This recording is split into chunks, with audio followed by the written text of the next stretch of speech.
A baby is reaching for your glasses right now. Not your face, not your hair, not the toy in their lap, the glasses. You move your head, they follow. You hand them a rattle, they drop it. You hide the glasses behind your back, they look for them. And every baby in human history has done this exact same thing. The reason has nothing to do with glasses being shiny. And once you understand what's actually happening, you'll never look at a baby the same way again. Let's start with the obvious theory. Babies grab glasses because glasses are shiny. They love anything that catches the light. Sounds reasonable. But here's the problem with that theory. If shiny was the answer, babies would go just as hard for shiny phones, shiny watches, shiny coins on the table. They don't. Researchers have placed dozens of shiny objects in front of infants and tracked exactly where their eyes go. The babies look, they might reach, but none of it compares to the obsession when something shiny is placed on a human face. Glasses on a desk, mild interest. Glasses on a person, total fixation. That's not a preference for shine. That's a preference for something very specific about faces. And what developmental neuroscientists found is that babies aren't reacting to glasses at all. They're reacting to what glasses do to the face underneath them. In 1961, a researcher at Western Reserve University named Robert Fantz built one of the most important experiments in developmental psychology. He called it the looking chamber. A newborn baby, sometimes only days old, was placed in a small enclosed space and shown two images at a time: solid colored cards, patterned cards, bullseyes, newsprint, faces. Fantz watched their eyes. He measured exactly how long they looked at each one. What he found rewrote the field. Newborns, babies who couldn't even hold their own head up yet, looked longest at one specific thing. Not the colored cards, not the bullseyes, and not just faces, high contrast faces. The more sharp light and dark edges a face had, the longer the baby stared. 6 decades of follow-up research have replicated this finding hundreds of times. We are born already obsessed with faces, and specifically, we are born obsessed with sharp edges on faces. That's where glasses come in. Here's what your baby's visual cortex looks like in their first months of life. The retina is mostly working, but the visual processing system is still being built, and the neurons that form first, before color perception, before depth perception, are something called edge detectors. Your baby's brain is essentially running a high contrast outline filter on the entire world. Now look at a normal face. The skin is roughly one color. Lips are a slightly different color. Eyes have a small dark pupil and a light circle. From a baby's perspective, this is a low-contrast soft oval with 3 small dark spots inside. Now add glasses. Glasses cut 2 sharp dark rectangles directly across the most important part of the face, the eye region. Suddenly, that low-contrast oval has the strongest contrast lines on it, doubled, bolded, underlined. To a baby's edge-detecting brain, a face with glasses isn't just more interesting than a face without. It's a face that has finally turned its volume up. This is why glasses, beards, and earrings all do the same thing. A beard adds a hard contrast border at the chin. Earrings add isolated bright points beside the face. A bald head removes the noise of hair and makes the entire skull outline sharper. All of these features do exactly one thing. They amplify the visual signal of a face. They make the face louder for a baby's brain to process. Your baby isn't pulling at your glasses because they're attracted to a piece of plastic. They're pulling at your glasses because their brain is screaming that something on your face just got more interesting. But here's where it gets even stranger.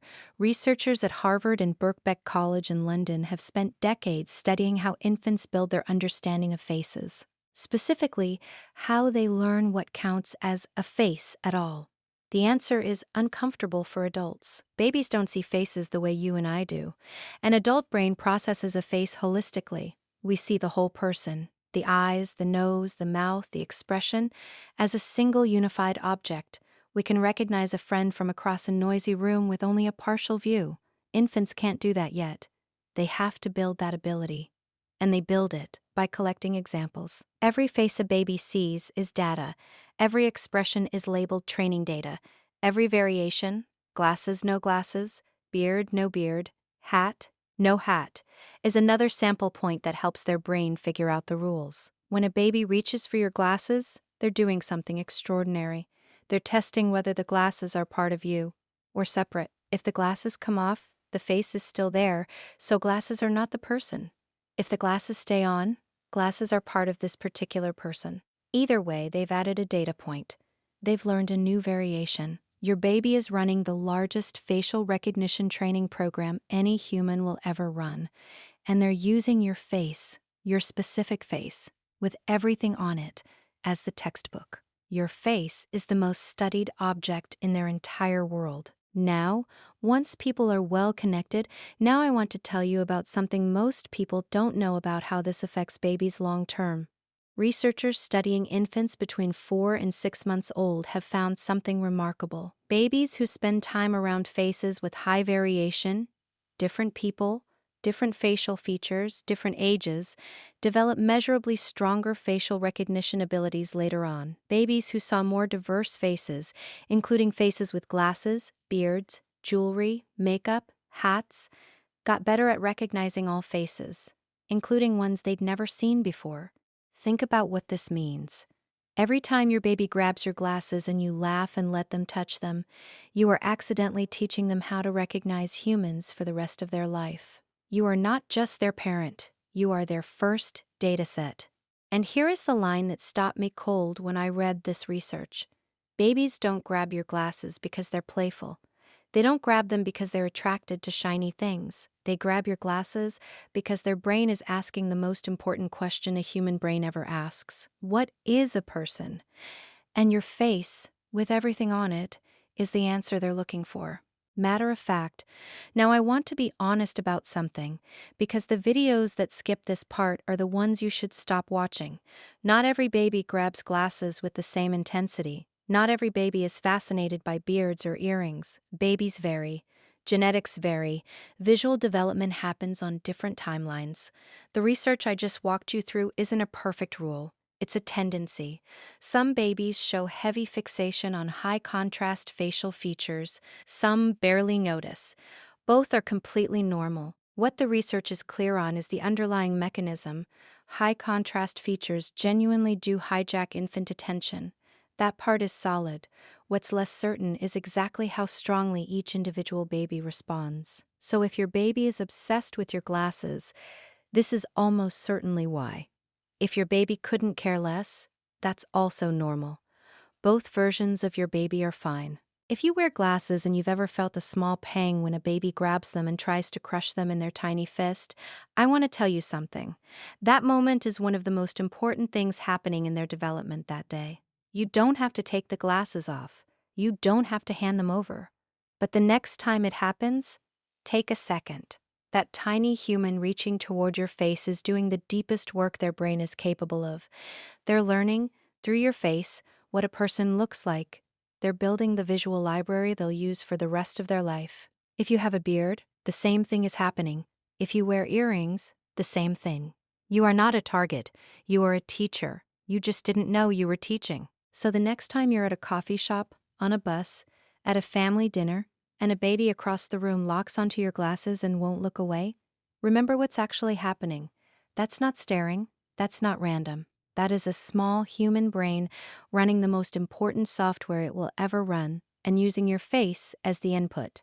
For 200,000 years of human history, babies have done this exact thing, reached for the strange object on the strange person, pulled at the bright thing on the dark face, studied the textures and edges and shapes that make a stranger different from a parent. They didn't survive 200,000 years by being curious. They survived by paying attention. And right now, somewhere in the world, a baby is paying very close attention to you. If this changed how you see babies, do me a favor, drop a comment below. Tell me about the moment a baby grabbed your glasses, your beard, your earring. The moment a tiny stranger across a room locked onto your face like you were the most interesting thing in their world, because now you know what they were actually doing. And if you want to know why babies stare at ceiling fans for hours, at empty corners, at nothing at all, that's the next video. The science is stranger than anything I covered today. Voice tag reference for whoever records. Measured, normal pace, conversational. Slightly drier, just delivering info. Full 1 to 2 second silent beat. Small change in tone, signals new direction. Energy escalating, slightly faster, slightly louder. Strong emphasis, lean in. Hit the keywords hard. Slow down plus hit hard. This is a quotable line. Quieter, more intimate, slower. Emotionally connected, friendly, drop the pace, let it land.